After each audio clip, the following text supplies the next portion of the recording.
Bismillahirrahmanirrahim. Assalamualaikum warahmatullahi wabarakatuh. Alhamdulillahirabbil alamin wal aqibatu lil muttaqin wala udwana illa 'alal zalimin. Wa asyhadu an la ilaha illallah wahdahu la syarikalah qayyumus samawati wal ardin. Wa asyhadu anna Muhammadan abduhu wa rasuluhul amin.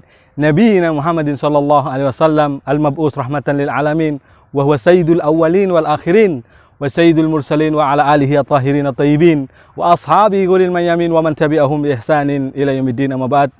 Kaum muslimin, pemirsa yang dirahmati Allah Subhanahu wa taala, segala puji hanya milik Allah.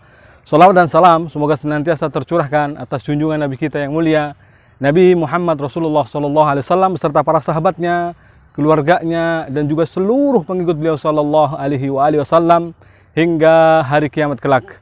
Kaum muslimin yang dirahmati Allah Subhanahu wa taala, kita perlu mengenalkan kepada anak kita tentang rasa kasih sayang, cinta kepada alam semesta dan juga makhluk-makhluk yang lainnya yang Allah ciptakan, sehingga mereka nanti kelak bukan menjadi orang-orang yang merusak alam, bukan orang-orang yang nantinya justru menimbulkan kerusakan bagi alam sekitar, tetapi justru merawat dan memeliharanya. Maka kita sejak dini perlu kenalkan kepada anak-anak kita bagaimana menyayangi binatang, bagaimana menyayangi tumbuh-tumbuhan. Ini perlu ditanamkan. Karena kasih sayang pada hakikatnya sudah ditanamkan oleh Nabi SAW kepada para sahabatnya, agar mereka juga menjadi orang-orang yang sayang kepada makhluk, yang tentunya pada porsinya, pada tempatnya, pada kedudukannya. Di mana Nabi SAW pernah mengatakan, irhamu man fil ardi, yarhamukum man fis sama. Sayangilah yang ada di muka bumi ini, niscaya Allah akan menyayangimu. Maka di sini ada beberapa catatan, di mana Allah SWT yang ada di langit akan menyayangi kita yang ada di bumi, karena kita telah menyayangi makhluk yang ada di sekitar kita. Di antaranya adalah baik selain manusia tentunya, baik manusia itu sendiri ataupun selainnya. Kita harus menyayangi pohon-pohonan, ya, di mana kita harus merawatnya. Bahkan andaikan kita punya kesempatan untuk bisa menanam tanaman, kita tanam itu tanaman, ya. Jangan kemudian hanya memikirkan seolah-olah kita hanya menikmati apa yang sudah ditanam oleh nenek moyang kita, tetapi kita tidak mau berkarya untuk nanti hari esok untuk anak keturunan kita. Seharusnya kita punya semangat, ya, untuk menanam, semangat untuk memberikan istilahnya hasil karya kita nanti untuk anak keturunan kita. Demikian kita tanamkan anak-anak kita ini untuk menanam, ya, untuk kemudian menyayangi pohon, menyayangi binatang. Di antara menanam atau menyayangi pohon atau contoh bahkan, ya, yang diajarkan oleh Nabi kita, di antaranya adalah hadis Nabi SAW ketika Nabi SAW menanyakan kepada Abu Umair, ya Aba Umair, ma fa'alan Nughair. Wahai Abu Umair, apa yang telah terjadi dengan Nughair? Nughair itu burung pipit kecil yang waktu itu sudah mati. Jadi Nabi ingin menghibur seorang anak kecil ini dengan panggilan kasih sayang, dengan panggilan pun dengan kunyah. Padahal kalau kita tahu anak kecil belum punya anak, tetapi Nabi memanggilnya dengan Abu Umair, karena Abu tidak identik bahwa dia adalah punya anak, tidak. Tetapi di dalam bahasa Arab kunyah itu suatu yang masnun, atau dalam Islam itu kunyah itu suatu yang disunahkan. Nabi mengatakan di sini, ya Aba Umair, ma fa'ala Nughair. Ya, wahai Abu Umair, apa yang terjadi dengan Nughair? Kenapa dia? Apakah Nabi ingin istilahnya membuat tambah sedih Abu Umair ini, ataukah Nabi ingin menghiburnya? Tentu di sini Nabi ingin menghibur. Nah, di sini ada kasih sayang Nabi SAW, ya, yang diajarkan Nabi kepada sahabat kecil ini, agar kalaupun dia punya hewan, ya, yang kemudian hewan itu mati, maka, ya, dia pun sayang dengan kasih sayang yang pada porsinya, tidak terlalu bersedih, ya, dan tidak terlalu istilahnya berlarut-larut dengan kesedihannya. Tapi dia tetap sayang di sini. Nabi mengajarkan di sini kasih sayang. Demikian pula Nabi mengajarkan dalam hadis yang lainnya, bahkan mencontohkan kepada kita tentang arti kebiadaban, artinya lawan dari kasih sayang ini. Dimana ketika kita tidak sayang kepada hewan, akan menyebabkan masuk neraka. Subhanallah.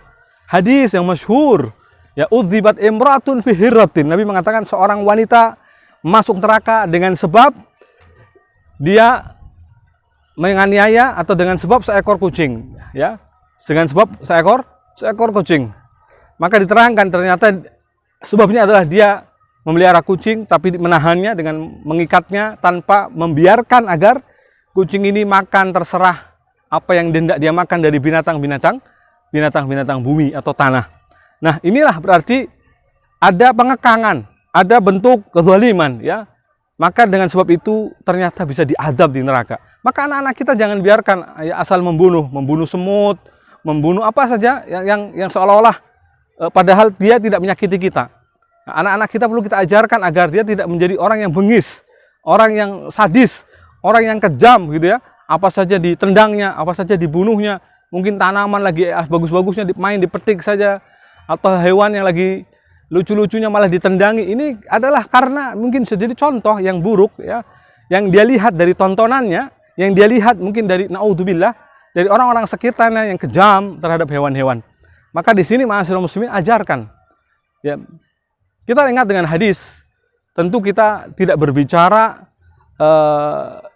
tentang apa istilahnya sisi bagaimana anjing itu termasuk hewan yang najis atau tidak najis. Tapi kita mengambil hadis ini, yaitu hadis tentang seorang pelacur yang masuk surga dengan sebab memberi minum seekor anjing. Kita ingin mengambil di sini sisi apanya?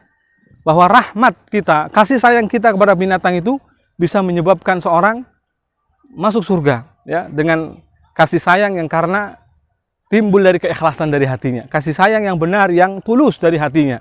Subhanallah, lihatlah ketika pelacur ini haus, ya, begitu hausnya dia berjalan di padang pasir sendirian, lalu dia dapati di situ sumur, dia turun, dia lalu ambil minum, lalu dia naik ke atas karena sudah hilang dahaganya, lalu kemudian dia melihat ada seekor anjing yang terengah-engah ngos-ngosan, hampir-hampir lidahnya menjuru ke tanah saking hausnya.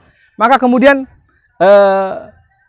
pelacur ini pun turun karena batin dalam hatinya, dia terbetik dalam hatinya, ini anjing mungkin merasakan haus bagaimana yang aku rasakan tadi. Maka kemudian dia turun, ya, lalu mengambil air sumur dari dalam sumur itu dengan sepatunya, lalu dia naik kembali dari sumur itu, dia pegang air dengan mulutnya, maksudnya sepatu itu dengan mulutnya. Maka ya, apa kata Rasul SAW? Maka fasyakarallahu lah, Allah terima kasih kepadanya, wa ghafarallah, Allah mengampuninya, wa adkhalahul jannah, dan Allah masukkan dia ke dalam surga. Subhanallah. Di sini tanpa pencitraan tentunya. Dia berbuat baik bukan karena ada kamera. Dia berbuat baik bukan karena akan nanti dilihat, dipotret, lalu disebar di sosmed media. Tanpa ada seperti itu semua, karena itu bukan zamannya.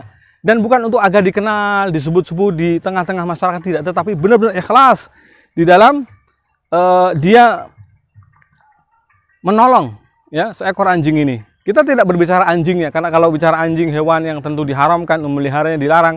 Tapi yang kita bicarakan di sini adalah kasih sayang, ya, yang tulus kepada makhluk, maka Allah pun membalasnya, ya. Fasyakarallahu lahu, Allah terima kasih kepadanya, wa ghafarallahu lah, Allah mengampuninya, dan terakhir wa adkhalahul jannah, Allah masukkan dia ke dalam surga. 3 poin sekaligus yang disebutkan dalam hadis ini.